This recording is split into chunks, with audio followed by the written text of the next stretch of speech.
Assalamualaikum warahmatullahi wabarakatuh. Sebelumnya izin memperkenalkan diri. Nama saya Afifah Aya Sofia dengan NPM 2254071010. Di sini saya akan mempresentasikan PPT saya yang berjudul Sistem Transmisi Manual Sepeda Motor dan Sistem Transmisi Manual pada Mobil, yang diampu oleh Bapak Mareli Telaung Banua, STP MSc. Di PPT pertama, saya akan membahas PPT saya yang berjudul Sistem Transmisi Manual Sepeda Motor. Apa sih transmisi itu?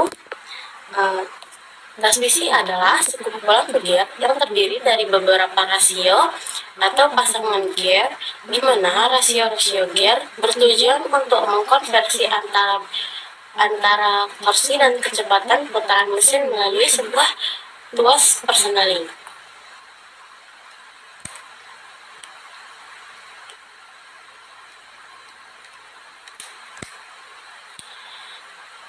Di slide kedua, saya mempunyai komponen utama sistem transmisi manual.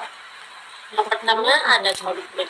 Kopling itu bagian yang digunakan untuk memutuskan aliran daya dari mesin pada saat mengganti gigi. Lalu ada transmisi, sebuah komponen mekanis yang mentransfer tenaga mesin ke roda belakang melalui sistem gigi.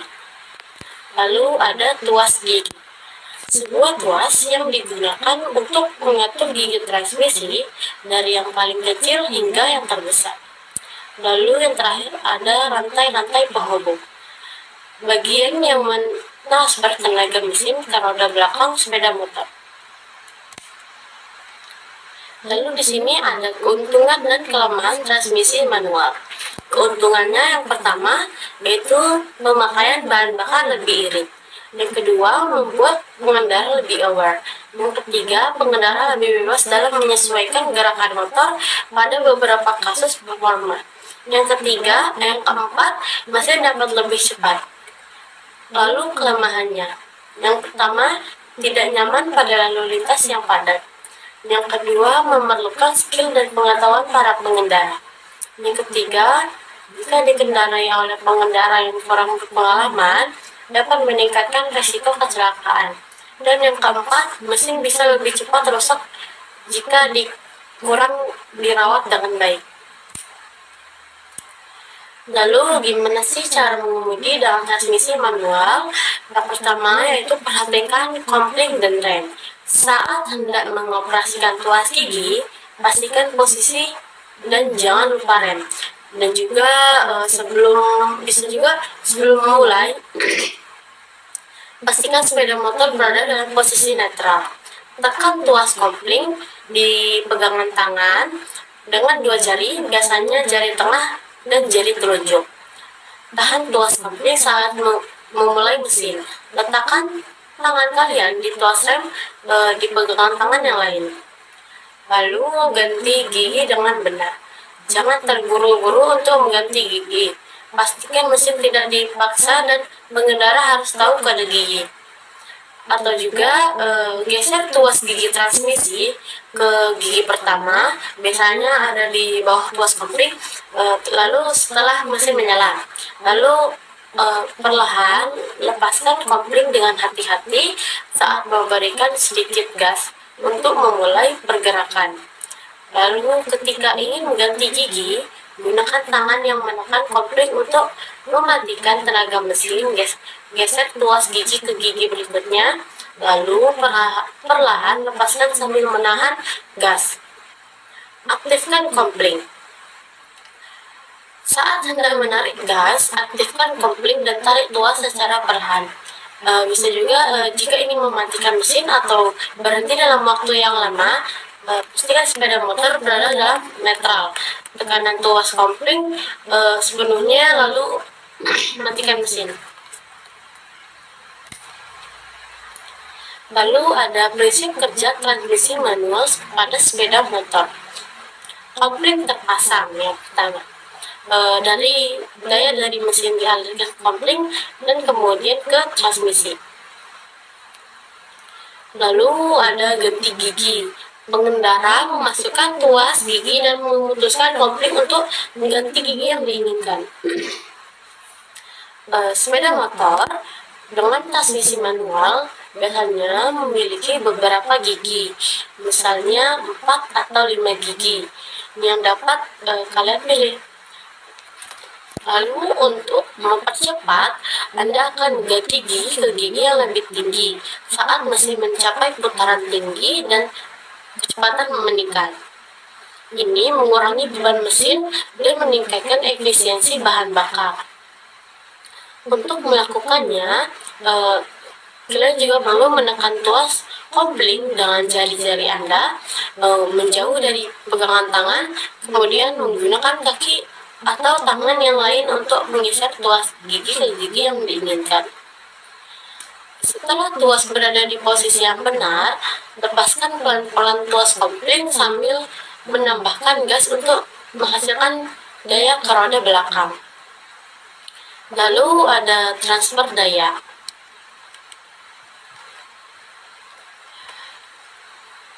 Setiap gigi memiliki rasio yang berbeda yang mempengaruhi kecepatan tenaga sepeda motor. Di sini tenaga mesin diperlukan melalui roda rantai untuk menggerakkan roda belakang. Jadi gigi-gigi yang lebih rendah memberikan tenaga lebih besar untuk melewati tanjakan atau untuk memulai dari posisi berhenti. Gigi-gigi yang lebih tinggi memberikan kecepatan tinggi dan efisien bahan bakar saat berpergian pada kecepatan konstan di jalan rata.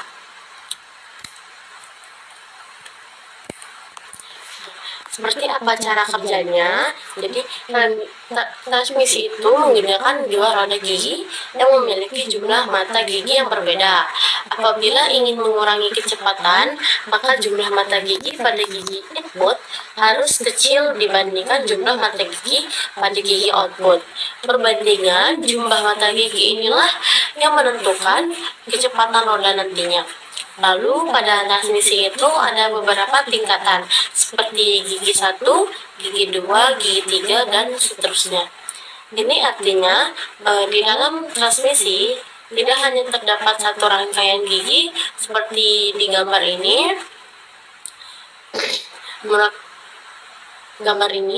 Ini merupakan transmisi 5 percepatan sehingga ada 5 pasangan rangkai roda gigi. Di dalam gambar ini, transmisi 5 percepatan ini terdapat 5 pasang roda gigi yang terletak pada poros input dan output. Kita akan membahas yang pertama. Gigi yang pertama kita membahas gigi ini adalah gigi bebas yang gigi yang tidak terkait dengan poros. Jadi yang ini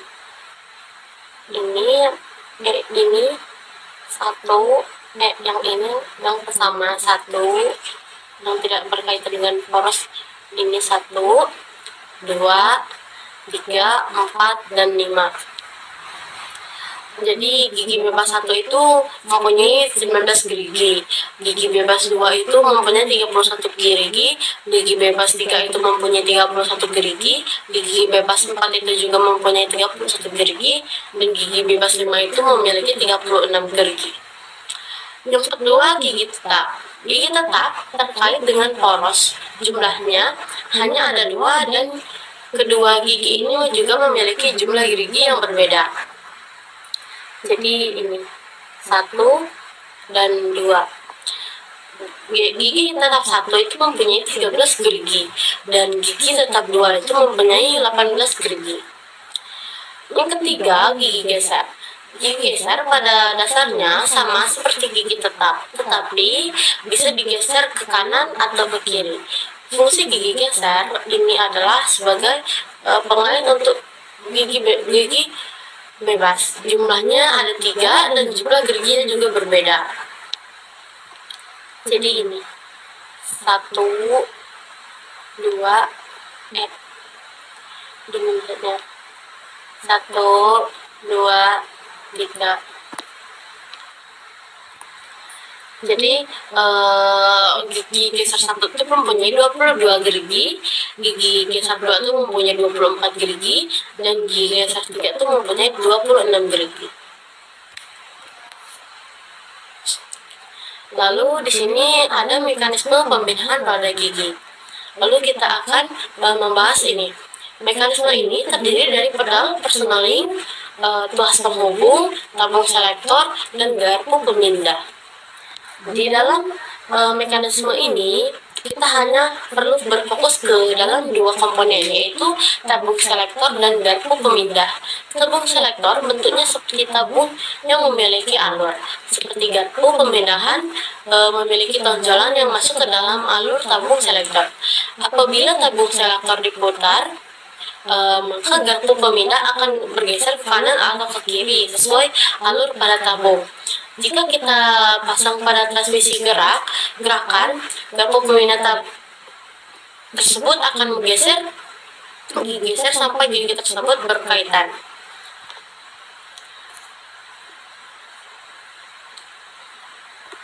Kemudian untuk memutar tabung menggunakan pedal transmisi yang dibantu oleh tuas penghubung sistem pemindahan ini disebut sequential shifting, yakni pemindahan roda gigi hanya menggunakan dua gerakan ke atas dan ke bawah.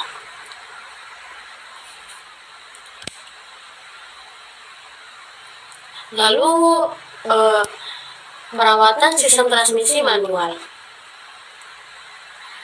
Yang pertama itu ada perawatan kopling. Periksa kondisi kopling dan setiap 5.000 km dan ganti jika diperlukan. Terus pergantian oli. Pergantian oli setiap 2.000 sampai 3.000 km agar performa mesin tetap stabil. Lalu yang terakhir, pembersihan dan pelumasan rantai. Cek kondisi rantai setiap 500 km, bersihkan dan beri pelumasan rantai jika dibutuhkan. Lalu di PPT yang kedua saya akan membahas sistem transmisi manual mobil yang diampu oleh Bapak Marili Banoa, STP MSc.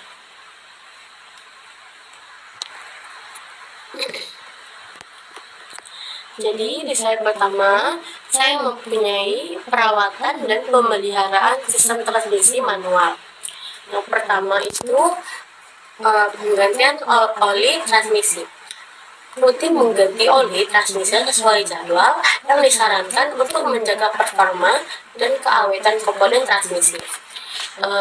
Ganti oli transmisi sesuai dengan rekomendasi pabrik dan jadwal pemeliharaan. Biasanya oli transmisi manual baru diganti setiap 30.000 hingga 60.000 km, tergantung pada model mobil Anda.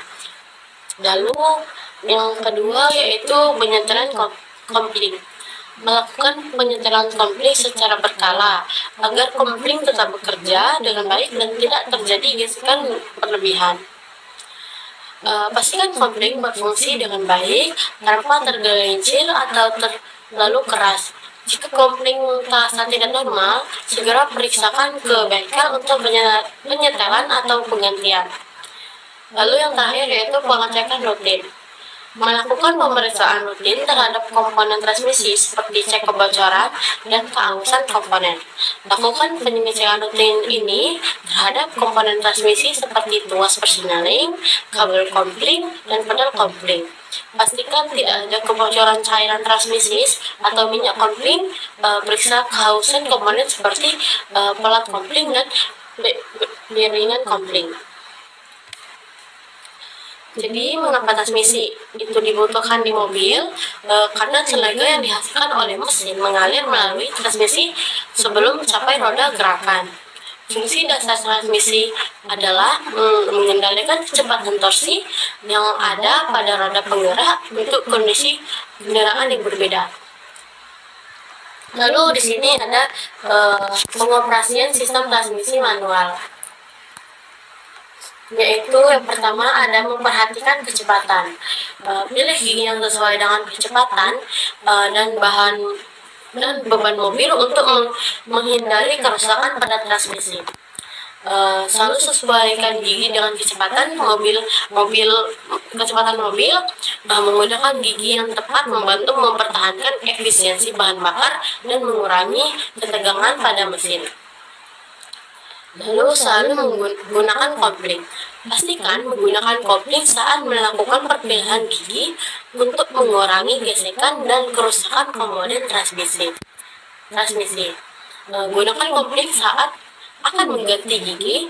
Tekan kopling sepenuhnya saat mengubah gigi untuk mencegah gesekan yang berlebihan pada transmisi. Lalu yang ketiga, latih keterampilan. Untuk mengoperasikan sistem ini secara lancar, perlu adanya latihan dan pemahaman mendalam terkait teknik pengoperasian. Keterampilan mengemudi mobil transmisi manual memerlukan latihan, terutama untuk pemula. Luangkan waktu untuk berlatih mengganti gigi, mengendalikan kopling, dan memulai dari berhenti. Lalu ada komponen sistem transmisi manual. Yang pertama ada kopling. Kopling yang mengubah mesin dengan transmisi dan digunakan untuk mengatur putaran mesin saat perpindahan gigi. Jadi kopling adalah komponen yang memungkinkan pengemudi untuk menghubungkan atau memutuskan tenaga antar mesin dan transmisi. Ini terdiri dari pelat kopling dan pelat tekanan yang bekerja bersama untuk mengontrol sambungan antara mesin dan transmisi. Menginjak kopling memutuskan sambungan ini. Lalu ada gigi.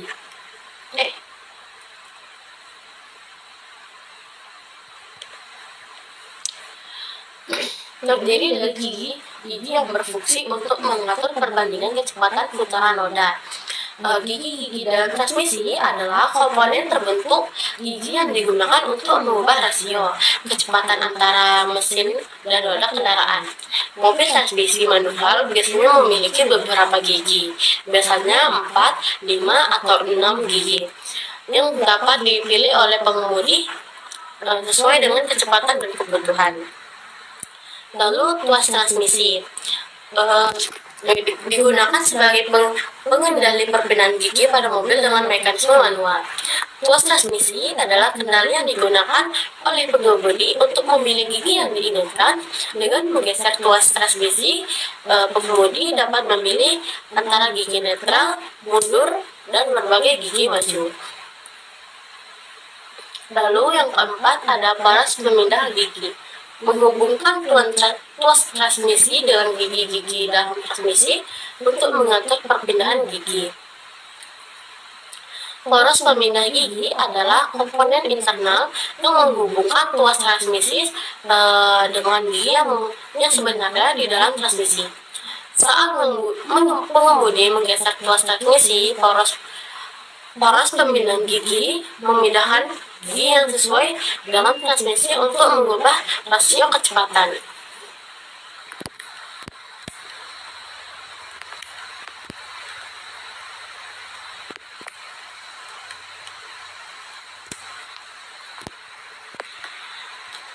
Jadi, pada transmisi kontas mesh terdapat 4 rasio gear sebagai standarisasinya, yang dimana setiap gear ini memiliki rasionya masing-masing.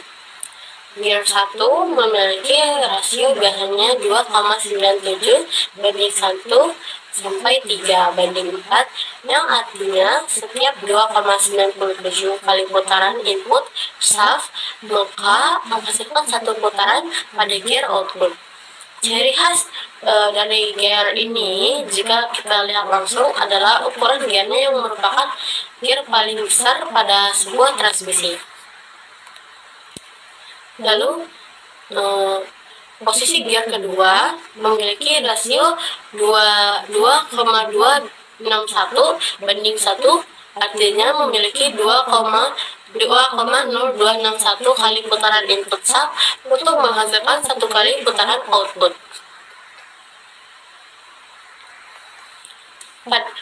Pada posisi gear 3 memiliki rasio 1,41 banding 1, 1,43:1, yang artinya setiap 1,43 kali putaran input, shaft akan menghasilkan 1 putaran output. Dan yang terakhir, posisi gear 4 yang memiliki rasio banding 1:1. Yang biasanya disebut juga sebagai daerah drive, di mana 1 kali putaran input akan menghasilkan satu putaran output juga. Sekian presentasi dari saya. Saya ucapkan Assalamualaikum warahmatullahi wabarakatuh.